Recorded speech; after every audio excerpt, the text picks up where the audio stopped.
Γεια σας παιδιά! Σήμερα θα μιλήσουμε για ένα απλό αλλά πανίσχυρο τελετουργικό που μπορεί να αλλάξει την ενέργειά σας και να σας φέρει γαλήνη και ευημερία. Είναι ένα βουδιστικό τελετουργικό, όπου πλένουμε το πρόσωπό μας με αλατόνερο πριν κοιμηθούμε. Ξέρετε γιατί? Γιατί το αλατόνερο έχει την ιδιότητα να καθαρίζει την αρνητική ενέργεια και να προσελκύει θετικότητα.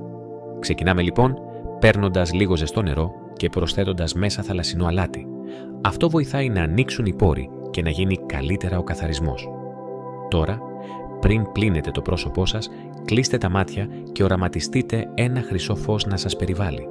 Σκεφτείτε το σαν προστασία που διώχνει την αρνητική ενέργεια και γεμίζει τη ζωή σας με θετικά vibes. Και καθώς κάνετε το πλύσιμο, εστιάστε σε κάθε σημείο που νιώθετε ένταση. Νιώστε το αλάτι να απορροφά ό,τι βαρύ κουβαλάτε.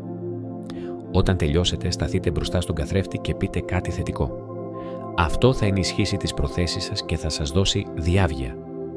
Με το να κάνετε αυτό το τελετουργικό τακτικά, μπορείτε να βελτιώσετε τον ύπνο σας, τη διάθεσή σας και τη σχέση σας με τον εαυτό σας. Πάρτε τον χρόνο να συνδεθείτε με την ενέργειά σας και να προσελκύσετε ό,τι επιθυμείτε στη ζωή σας. Αν σας άρεσε αυτό το βίντεο και θέλετε να μάθετε περισσότερα για τελετουργικά και πρακτικές ευημερίας, ακολουθήστε με για περισσότερα. Σας ευχαριστώ που παρακολουθήσατε και τα λέμε στο επόμενο βίντεο.